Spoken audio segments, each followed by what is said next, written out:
What's going on, everybody? Welcome to another episode of Off the Couch Boxing. I am your host, Rex Ruger, version 2.0. And I'm your other host, G's, back with another episode. And we have a good one that we are going to jump into, man, because we are very excited about this one, man. Great guest today, man. We're going to get him in here and chop it up with him, dudes, I should say, out there. Let's get him in here, man, because it is going to be a real honor and privilege to have him in. And truly, there he is right there, man. Look at that right there. That's BREADMAN. Thank you so much for doing this, man. It's a real honor to have you on here, man. I appreciate it. You know, I was looking at my inbox from the messages from you. I didn't see the messages, the other message to join.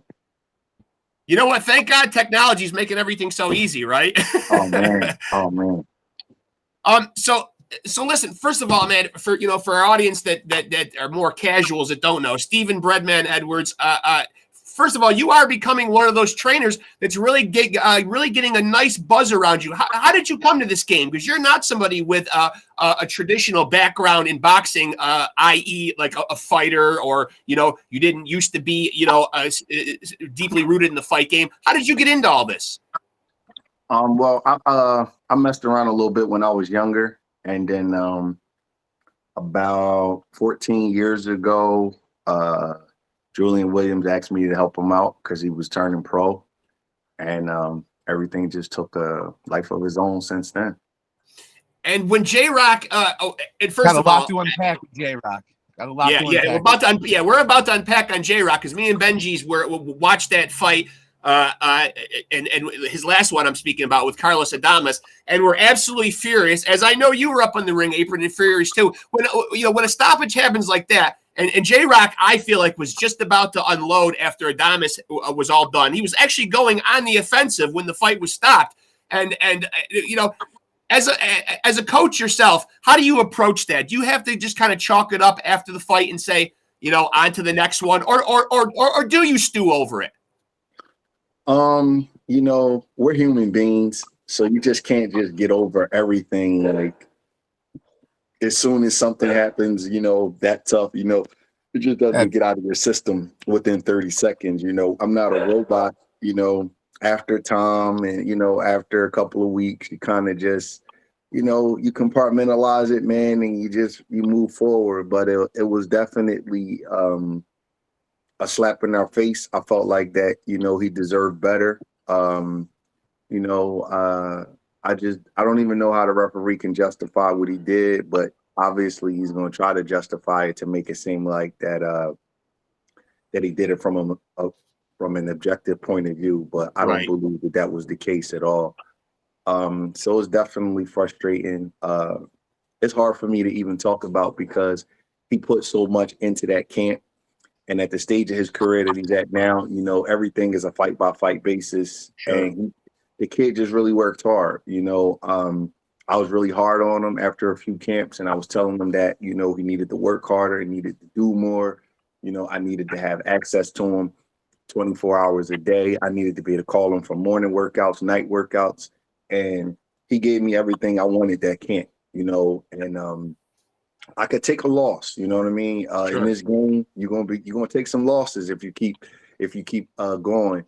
But I don't like to feel cheated. I don't like to feel slighted. And our whole game plan, Adames is a big puncher and a strong guy, but we feel like that he's a guy who runs out of gas. So I was literally, not to cut you off here, but one of my questions was exactly that. I thought in round 8, Julian looked like he kind of like had let him do his thing, and he was starting to work. And I felt like he won round 8 easily. Yes, and then round 9, he's punching. Adames didn't look accurate no more. He didn't look, the way he did in round 3 and 4. You're 100% right. See, here's the thing. They market Adames like he's this invincible fighter, but he has one loss on his record.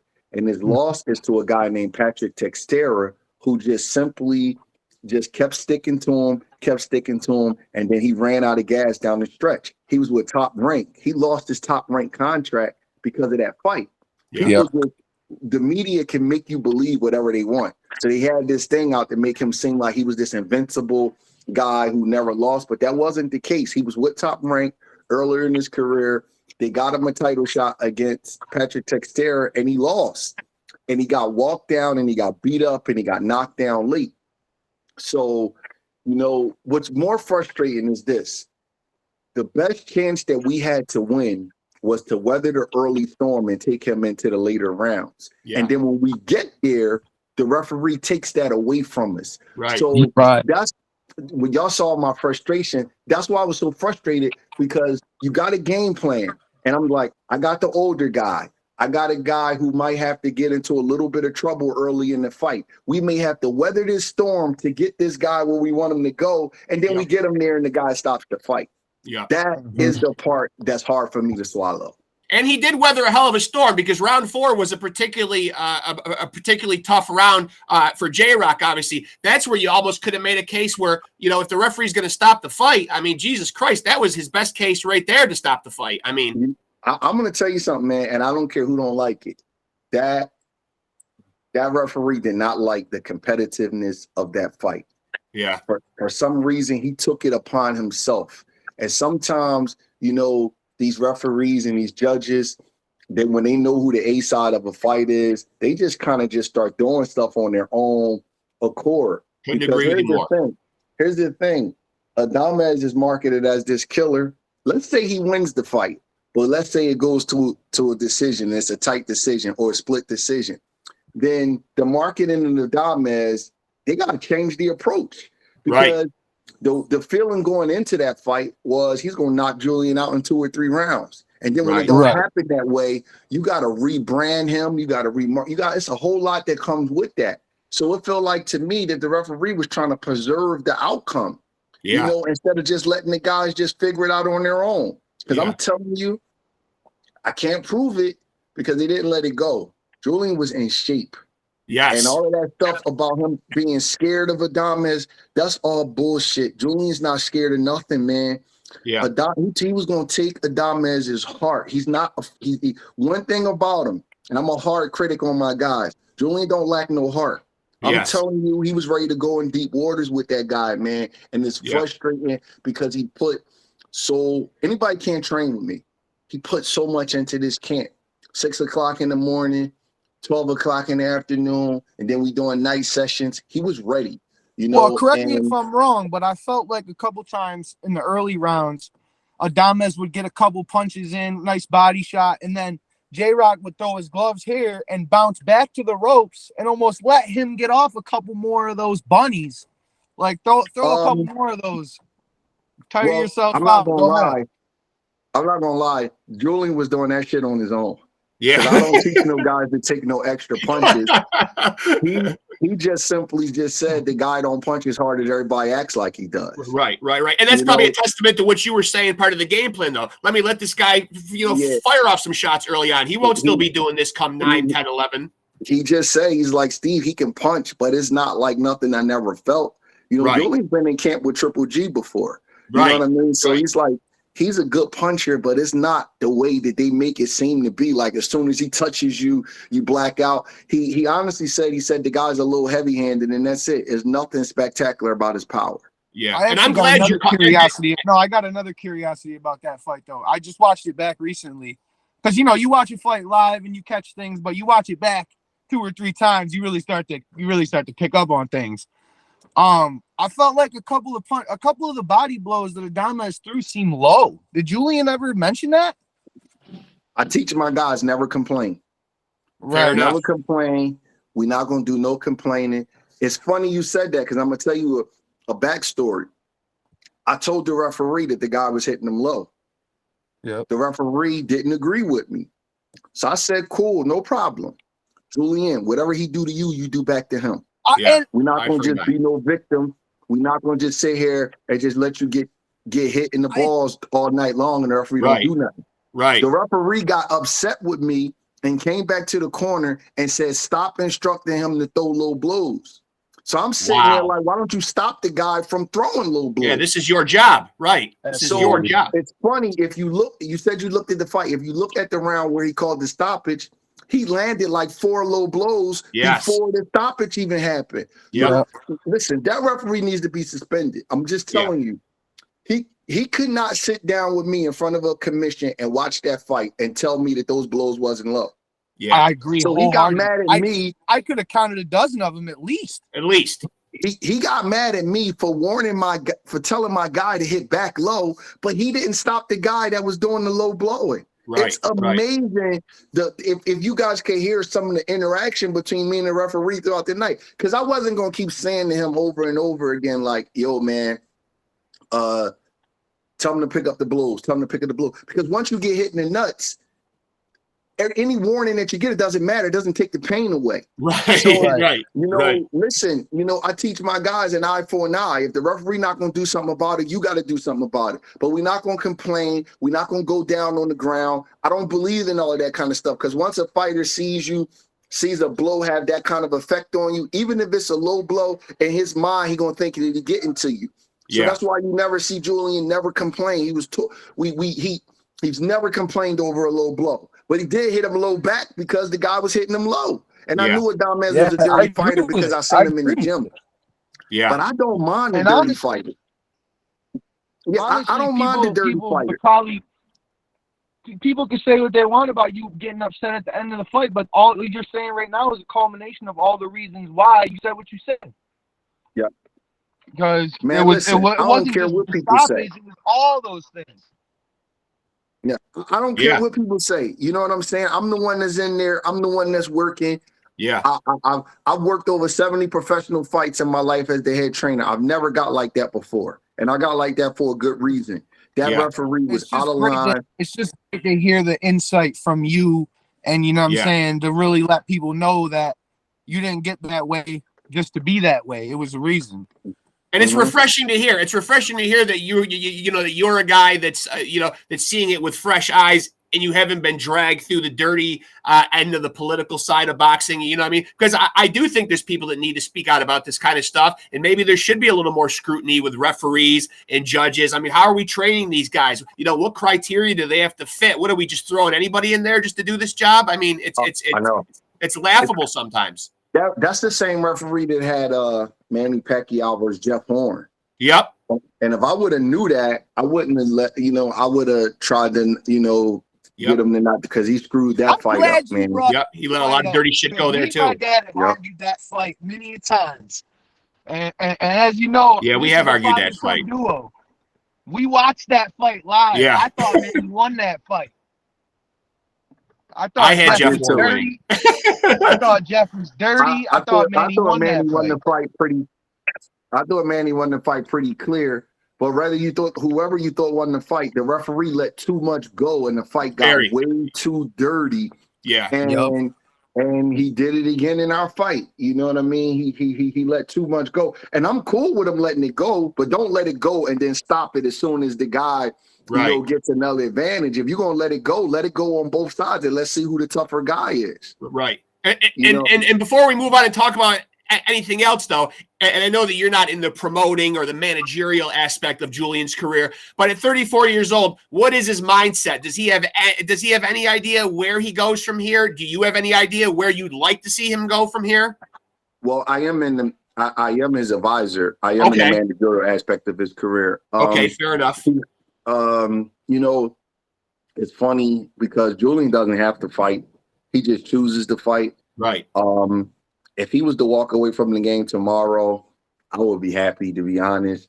Yeah. If he stays, then I'm still happy, and I'll train him. He wants to fight. He wants a rematch. He's looking for a rematch. He's trying to petition to get a rematch. He wants to fight in October or November against whoever. So he is looking to come back. He just came to the gym last week and just shook out a little bit. So Good. We got to see next week. I'll start making calls to see when to start getting him ready. But it looks like he's probably going to fight before the year is out. Now, you mentioned rematch, Coach. Let me ask you this before we got some stuff we want to talk to in regards to Caleb Plant too. But Spence Crawford, as a coach, as a guy looking into that situation, did you see anything that distressed you or worried you about Spence going into that fight? And do you think a rematch is warranted and a good idea? Good question. Earl has like that laid back personality where he talks kind of dragging and stuff. So he's always like that. You know, I know people talked about it after the fight, but he was like that before Ugas. He was like that before his other 28 victories, you know. Yeah. During the fight, I didn't like Earl was getting hurt a lot, you know, and obviously anybody could get hurt, but it seemed like his equilibrium was a little bit off, and he was taking some tough blows, and the way his face was kind of the trauma that was being done to his face. I never seen that before. I can't really explain it, but it wasn't like bleeding. It was just trauma. Yeah, he was lumped up everywhere. Yeah, I never seen that before. I don't know if he had plastic surgery after his accident. I don't know what happened, but that was kind of bizarre to me. As for the rematch, you know, everybody has their opinion, but I feel like that Earl, you know, he has a right to want to right is wrong. You know, obviously he can get hurt. He got hurt the first time, you know what I mean? But it's boxing. It's $20-30 million on the line. And I've seen fighters get dominated and then come back and win. Absolutely. I don't know how long you guys been watching boxing. Long time. Simon Brown knocked Terry Norris out brutally in 1993. Yeah. 1994, 5 or 6 months later, Terry Norris outboxed Simon Brown for 12 rounds and won his title back. Yep. You know, and then 1995, Vincent Petway knocked out Simon Brown, and he still might be laying on his back throwing punches. I don't know. Yeah, it happens, man. You know, Lennox Lewis was knocked out brutally by Hasim Rahman. He sure was. He came back and he won the fight. And I'm not saying I'm picking Earl. I'm just saying that there are cases where guys have came back and they've won fights, you know, after being dominated. So, you know, that would be up to him and his trainer. They could figure it out and see what they could do.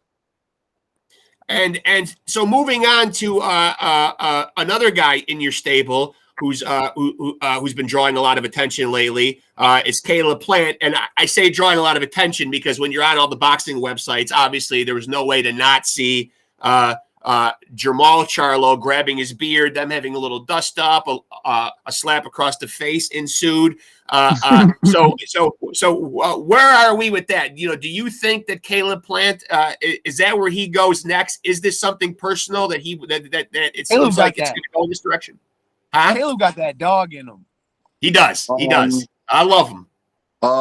When I first started training Caleb, the fights was supposed to be Darrell, Charlo, Benavidez, Canelo rematch. That's what he told me when he first asked me to train him. Okay. So we got Darrell and we went straight to Benavidez. Yeah. You know, so I could definitely see the Charlo fight happening. When it happens, I don't know.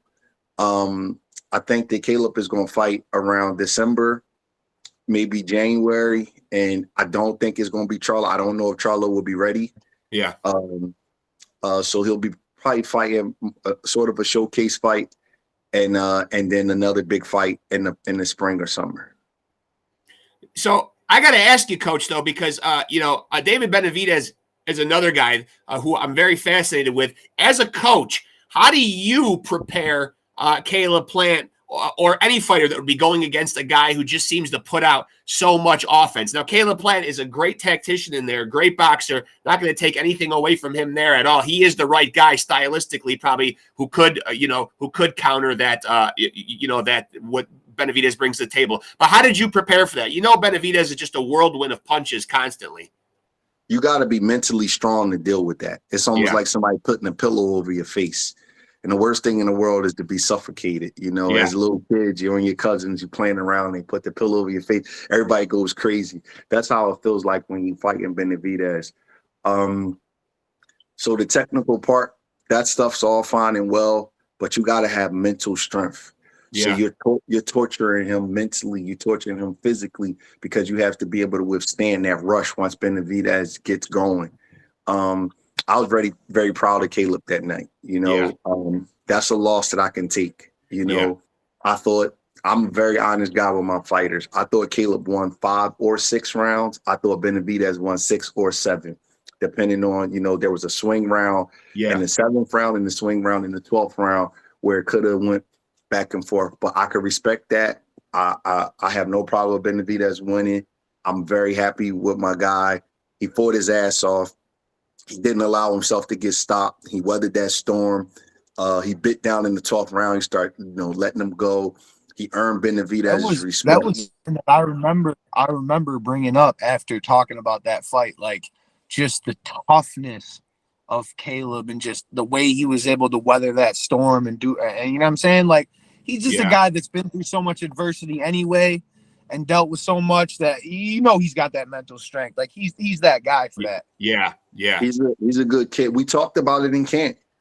I didn't pull nothing back. I said, bro, it's gonna come down. You're gonna have to bite down in this fight. People don't like to talk about being willing to die, but that's where you might have to go for this fight. You might be having to willing to go there, and you have to show me and let me know that you're willing to go there. And he did, man. I'm very proud of him. That's all I can say. It was a hell of a fight. Benavidez is a hell of a fighter. And, we gave it everything we had, man. We came up this short. But one thing about Caleb, he didn't beat the fight out of him. Because right after the fight, he's like, Coach, we're going to get that back. Yeah. And I said, cool. So, and he earned David's respect, And one thing I'm going to tell you about boxing, man, once you have a fight like that and the other good coaches and fighters see David Benavidez, he's going to have to elevate his game and keep developing, because people go pick up some of the stuff that Caleb did to him, and his next fights are going to be harder and harder and harder. That's why greatness is in consistency. Right. Because there's little things that we was able to do to David that a good coach would be like, hold up, wait a minute. Them first 6 rounds look too easy to me. And they're going to pick it up, and they're going to pick up little things. So David's going to have to keep going up and keep going up and keep going up if he wants to, he wants his record to remain undefeated. I got a curiosity for you. No, you might be a little frozen though, man. Well, before he, all right. So, are you unfrozen now? Go ahead. Am I here? Yeah. You are. Oh, all right. No, I was gonna say, he doesn't play well on screen to me. He kind of annoys me. But in person, what is David Benavidez's dad kind of like? Is he too much? You know what, man?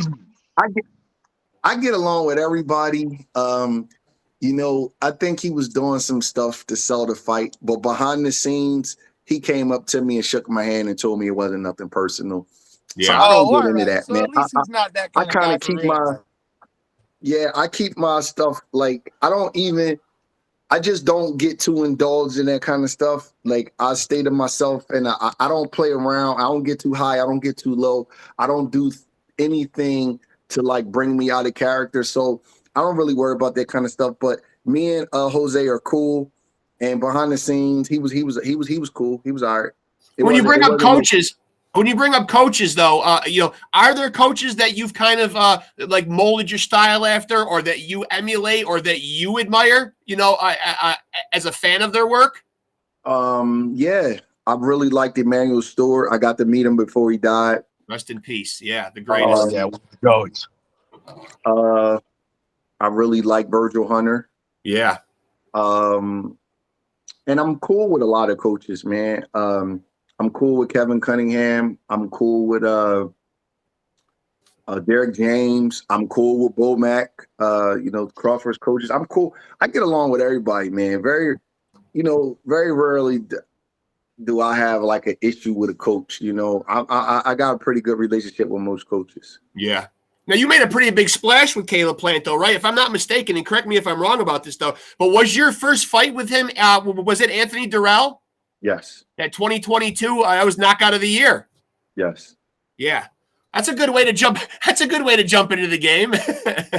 You know what, man? People took that fight for granted, but Caleb was coming off of a year layoff, and against Canelo, he had his face broke. Yeah. So that was a really, you never know how a guy's going to react to losing like that. So it was a tough situation to be in, and we had to overcome a lot in that camp. Yeah. Now, as a guy who coaches Plant, who obviously is in that 168-pound division. You obviously must be keeping an eye on this upcoming Canelo-Charlo fight. Where do you stand on that fight? Do you have any predictions? And as a coach, do you like seeing a guy coming up from 154 and making that big of a leap all the way up to 168? It's not that I like or dislike it. It does, he's not my fighter, so they could do, whatever they see fit for their guy. I think it's going to be a really good fight because it's not like Jamel's fighting a guy that's been at 68 his whole career, where he's given up a lot of height, a lot of reach, and all that kind of stuff. He's fighting a guy who used to be at 54 just like him. So he's a lot taller than, he's longer than, more athletic than. So it's not the same kind of jump as, say, like Michael Spinks with Larry Holmes. You know what I mean? It's a little different kind of jump. So I expect a real competitive fight, believe it or not. Yeah. Got to get those guys. I said the same thing. We talked about, we had a podcast that him and just did by ourselves talking about that fight. And I took Charlo. Yeah. You know what? And I kind of got swayed too a little bit, man. Like when I looked at it, and especially now that I've seen them up close, and granted, I'm not buying into the whole, size is necessarily everything, man. But it looks like Charlo has really packed on that weight and packed it on responsibly. He looks great. Well, the thing is, a lot of time, you guys don't realize this, that most of these guys walk around about 25 to 30 pounds over their division weight. Right. So when you get down to a certain part, all you're doing is just pushing water out of your body. Right. You're just figuring out a way to make yourself sweat so you can lose those last couple pounds for the weigh-in. Right. So it's probably not that he packed on so much muscle. He's probably just not cutting as much weight. You know what I mean? Because there is a difference between packing on muscle and just not bringing yourself down so low. So let's just say, for example, Charlo walks around at 180 pounds in his real life. So instead of just cutting down this 54, you just stop at 68. Yeah. Or and I don't think he's going to come in at 68. I think he's going to come in around 63, 64. Yeah. But I think it's going to be a good fight. I'm not saying I'm picking him to win, because I do believe that Canelo is a better boxer than he is. Yeah. But Canelo, he got, and plus it's hard to win a decision over Canelo. So I'm definitely not going to pick Charlo right this second. I got to see a lot more, in the next couple weeks. But I expect the fight to be highly competitive. Yeah, I agree. Yeah. So tell me a little bit about the I was reading an article about when you first kind of got linked up with J-Rock. So tell me a little bit about this Sure Kill Hill. Not just anybody can make it up this thing, right? Oh yeah, it's killer. Yeah, it's a tough hill, man. It's in Belmont Plateau near the old cross country course. And it's tough, man. It's tough. We you get all the guys out there. Is it a regular part of your routine? Yep. Yeah. Up and down, sideways, backwards. It's a tough hill, man. Builds a lot of brutal. That sounds brutal, Bengz, but that sounds like just what we need, though, man. Get us off the couch. Listen, man, there was a hill back in the day where they would make us run in school up and down the hill. And sometimes, and this is a coach's trick, man, sometimes they blow the whistle, start running, and the coach would just leave. Not stop, yeah. Just keep doing it. Yeah. It's tough. Listen, to keep myself in shape, I'll walk up or jog up it maybe like just 3 or 4 times. Yeah. That's all you, at my age, that's all you need, man. It's rough. Tell me about it. It's rough, I'm telling you, man, when your coach blow the whistle on you and tell you to run up the hill and just walk off. Yeah. And that's your whole, that's what you're going to be doing all a gym period, I guess, right? So, and so you're saying that you anticipate Plant probably fighting sometime around late this year, early next year. Is that I'll call to get everybody's schedule because I can't train. Right. Plant does his camp in Vegas. So I'll be like, hey, when is he going? Because I need to know. I got to make arrangements with my wife and my children, my other fighters or whatever. So right now it's looking like December or January for him. And that's just that, Any idea on who that might be? No, I don't. I don't even have any list of opponents. No. Is there anybody that you're specifically looking at for this possible October-November fight for J-Rock, being as that you are kind of in the advisory role there? Do you have anybody in mind? And you don't even got to drop the name, but is there anybody working through your mind? No, he wants a big fight, but I want him to get an easy fight. So yeah, we'll see. Yeah, coach knows best, man. You better listen. A nice little comeback victory. Sure, boost the confidence a little. Yeah, absolutely. That's what I want, but he don't want that. He wants to go right to a big fight. He's getting into a point now where he has to feel turned on in training camp, something to push him. You know, good training camp is a grind. So I understand that mentally you want to be able to put out as much as you can every day. So because the work doesn't change. That's what people don't realize. If you when you get to this level, the work doesn't change. You still have to put in all of the work, especially with me. I'm not going to let him cut any corners. So mentally, it's a little bit easier if a guy is working, you know, towards a threat, towards a guy. You know what I mean? So we'll see. You know, well, we certainly wish him well. And you know, you were up on the apron during that fight. I was up in my fucking living room. Hated that freaking stoppage. Glad that you're a guy that doesn't. Glad that you're a guy that doesn't tiptoe around on the political side of shit and waver or wobble on this stuff. Because I think more people, you know, ought to be coming out. I mean, like, what's wrong with being criticized? You know, I mean, people out in the workforce all the time have their employers pull them aside and say, hey, you know, we got to pick up productivity. We got to do a better job. I work in healthcare. I work in healthcare. We're always getting told, hey, we got to be more efficient with this. We got to do this. What's wrong with somebody calling these guys on the carpet and saying, we got to do better? And everywhere except for boxing. Boxing is the only sport where you get rewarded for being incompetent. Yeah, and you'll see the same referee over and over and over again, or the same judges over and over and over again that screw up scorecards. The only sport where you get rewarded for being incompetent. I've never seen anything like it. It's very incredible where the guys who like Steve Farhood or you know, where they put these scorecards up for us to see, and my scorecard is matching his scorecard, and our scorecards aren't matching theirs at all. Yeah, yeah. Listen. A judge in Julian's fight had Adames up 80-72.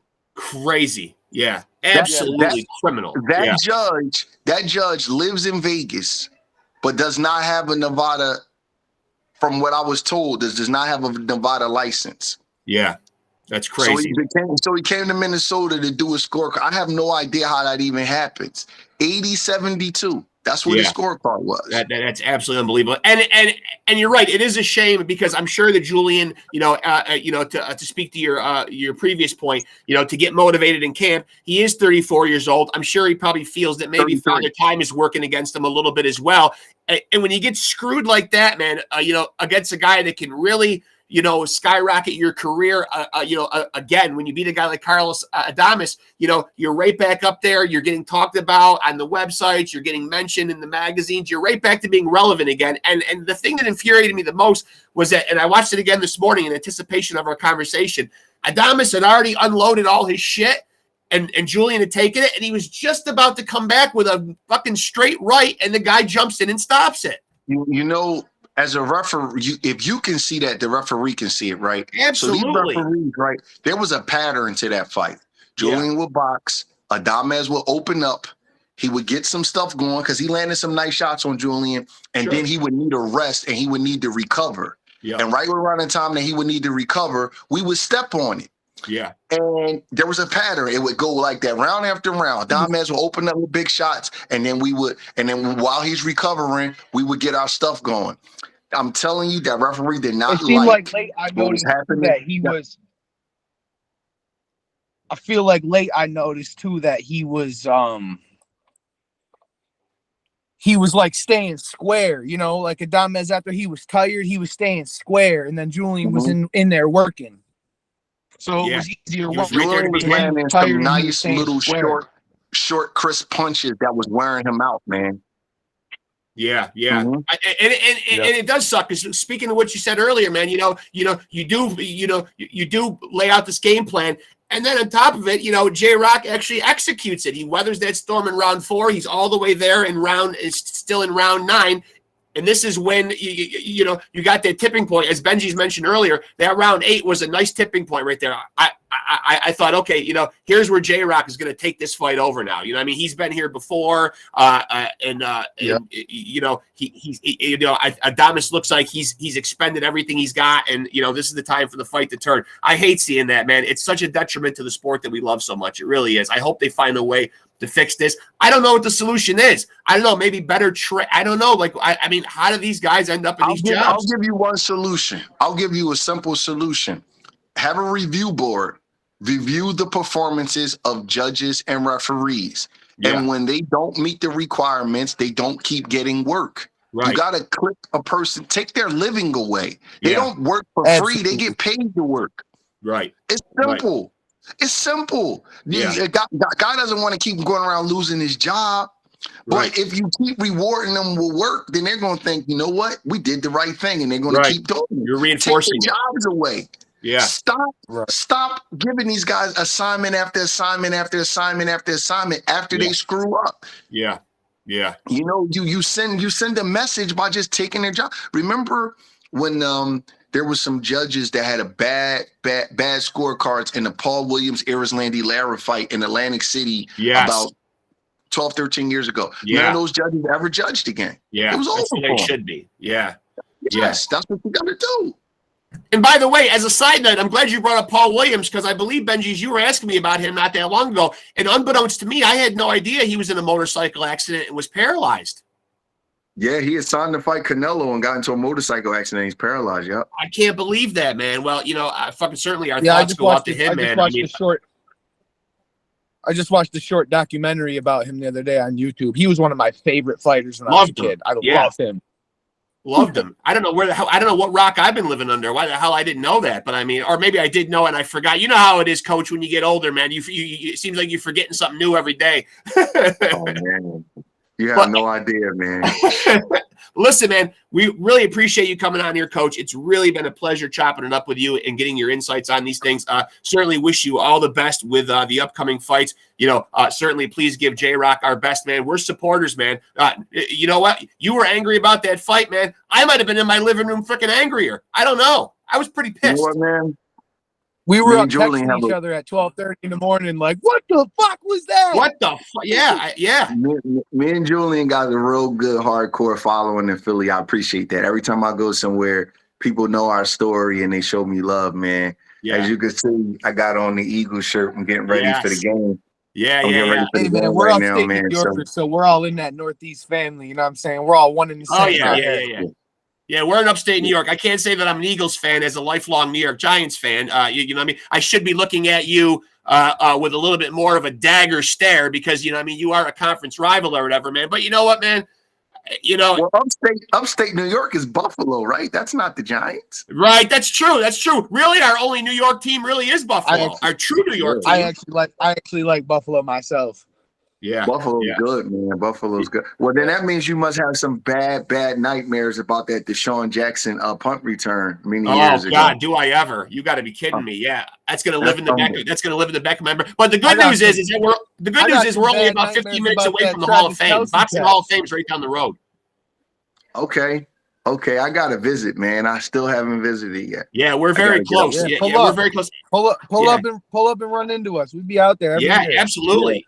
Yeah, I'm gonna try to get up there for the next year's ceremony. And I think you would go over great too because it is very fan friendly, or at least the people that show up should be fan friendly. There are people that show up that are better about that than others. You know, you see a guy walking around the grounds taking pictures and signing autographs. You know what I mean? There's guys like that who are just great at that. Irish Mickey Ward is a great one. Very accessible, goes around, wants to meet and mingle with everybody. You know what I mean? So it really is a great time. And you know, he and if you guys look on YouTube, Julian fought Freddie Hernandez up in Boston on St. Patrick's Day, and Mickey Ward was the promoter for that night.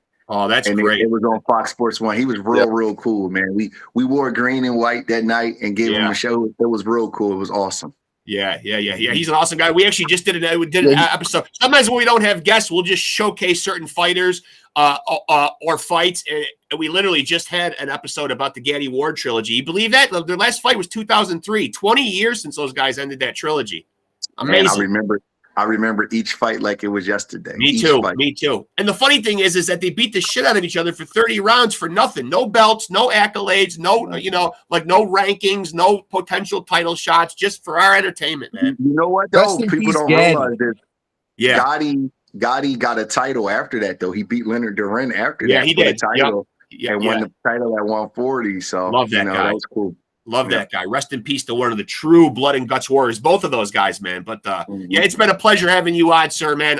We really appreciate it, and best of luck with everything going forward. Hopefully, we can keep in touch and we can get you on here again. Appreciate it. Thanks for having me, guys. Yeah, thank you, sir. Appreciate Take it, Coach. care, man. Yeah. Great talking to you. Later.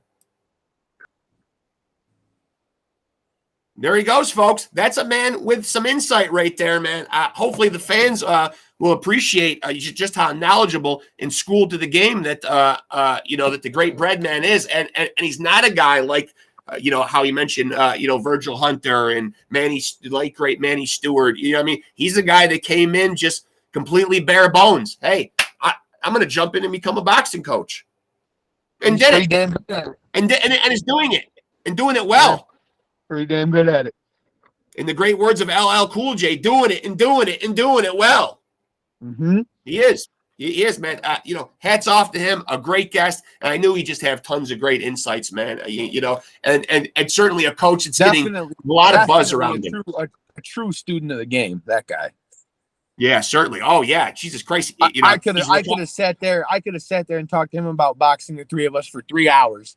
Yeah, and maybe here on Off the Couch Boxing, when we've got some time set aside, maybe we'll have him on here for a nice big chunk of time, man, and really delve into it. The thing I like about him the most is that he hasn't been, and this is one of the things I'll be very candid about. Maybe this will lose us some views or whatever, but I am very pro Donald Trump, and the reason that I am pro Donald Trump is not necessarily his politics on one issue or another, man, but the fact that he hasn't spent his whole life on Capitol Hill playing the political game. He hasn't been so soiled by it. He doesn't have all this. He certainly has dirt under his fucking fingernails, but maybe from other aspects of his life. But he doesn't talk the same rhetoric. As do we all. He doesn't talk the same rhetoric, and that's what's refreshing about BREADMAN. He's approaching it, and he's being candid. And he's not afraid to say, "Hey, we have a flawed system here. Our judging and or refereeing is not fucking where it should be. Right. How do we fix it? Let's fix it. Let's do something about this, man." I mean, he's been a victim of it. He was just a victim of it back in June. For people that don't know, I implore you, go back and watch Julian J. Rock Williams against Carlos Adames. It was just here a couple of months ago. A fight that just recently passed, and you could make a very strong claim. I'm sure there will be people who will agree with the stoppage. There's plenty of bleeding hearts out there that will say J. Rock looked pretty beaten up or whatever, man. But as you heard BREADMAN say, they were prepared to go into deep waters. They knew Adames was a big puncher that put a lot on his punches. That's a lot of strain on your muscles, man. You start to run out of gas. And around that round 8, 9 area was where it looked like he was starting to run out of the proverbial gas tank was looking like it was pretty low. Right. I mean, absolutely. Not the first time that boxing has let us down. Won't be the last. We're going to stay loyal to the game, obviously, man, because we love it. And this is what our podcast is all about. But I mean, still, you could certainly objectively, put under the microscope and criticize certain aspects of it, just like you can with any sport. I love baseball, but I'm not wild about a fucking instant replay rule. I mean, Right. Football, forget it. It's completely turned me off. I know BREADMAN was sporting his Philadelphia Eagles colors, and I want to be excited about the season, but I'm not. I still watch the games, but I agree with what you're saying. Like they've kind of watered it down to where like a 3-hour game takes 8 hours because you got to watch every replay and run everything back to check everything over and make sure this guy wasn't trying to hurt somebody or right. But I will say that had we had BREADMAN on here at this point of the show right now, I think he would really like what our great American poet once said about when assessing his own degree of toughness. And I try to adapt this to my life too, man. I'll just walk through life and I'll be looking at certain things. A big 300-pound bodybuilder, a koi dog, an elephant, a fucking condor up in the sky. And I'm pretty confident, man, that if the chips were down and it had to go down and the knuckles had to go up, that I am trying to ascribe to what our great American poet once said. And our great American poet, of course, would be Gary Busey, of course. Yeah. And honestly, a lot of people don't know. A lot of people think poets. A lot of people think poets, and they think Henry Wadsworth Longfellow. They think Edgar fucking Allan Robert Frost. Yeah, I mean, these guys have nothing on the great Gary Busey. With a metal plate in his head, he still waxes poetic all the time. And with that being said, from what I heard from BREADMAN, I believe that not only Caleb Plant, Julian J. Rock Williams, BREADMAN himself, and you and me and Gary Busey can all go 15 seconds with anything. We can go 15 seconds with anything. I'll put the Dukes up and go 15 seconds with anything. Even BREADMAN's supposed sure kill hill, which he makes guys run up, sideways, and backwards, man. Bring it the fuck on. For 15 seconds, that is. Right. Which I don't even know how far up the hill that'll get me, man. But with that being said, man, and I love that fucking, shout out to the great Gary Busey, man, for just giving us one of the better lines in life. And on that note, I will say, bazang!